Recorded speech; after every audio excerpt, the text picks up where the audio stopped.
Traditionally, an honorific bust would be a memorial to someone, making them more handsome, more noble, to idealize them in some way. You want to remember someone even better than they were.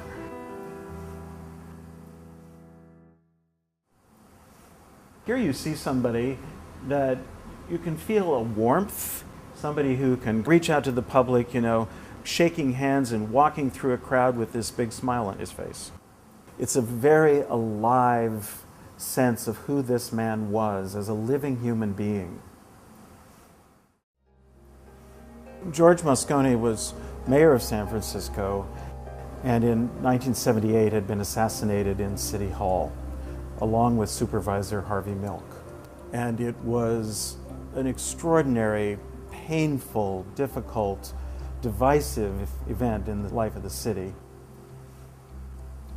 Subsequently, a new convention center was being built, and it was dedicated to George Moscone.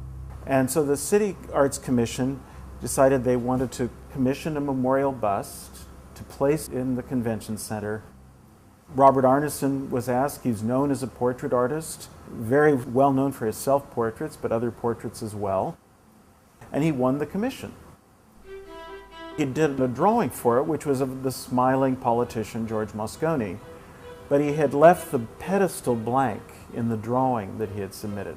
But in working on this, he began to feel the need to bring in the events that anchored Moscone to his life,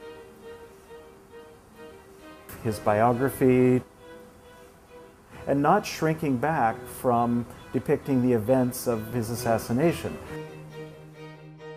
As president of the Board of Supervisors, it's my duty to make this announcement. Both Mayor Moscone and Supervisor Harvey Milk have been shot and killed. The suspect is Supervisor Dan White.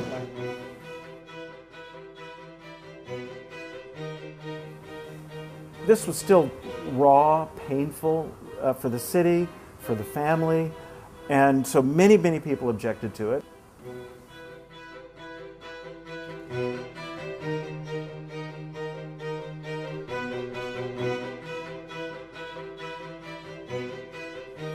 It was decided that this had to be pulled out of the convention center. It was immediately draped and taken away.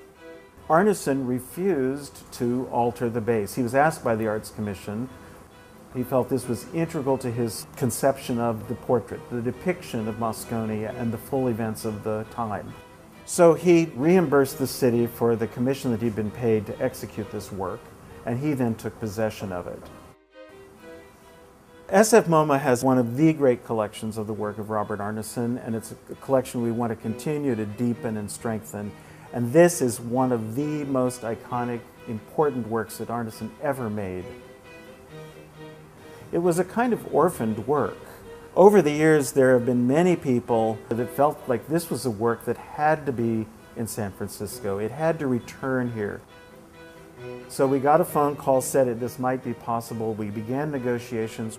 We were in the very fortunate position that one of our trustees in the past, a wonderful woman named Phyllis Wattis, left a very large endowment to this museum to acquire major works. Mrs. Wattis would always say, is it worth a detour? A reason to come to the museum. And I absolutely believe that it is, and I know our director, Neil Benezra, and the rest of the curators felt exactly the same way.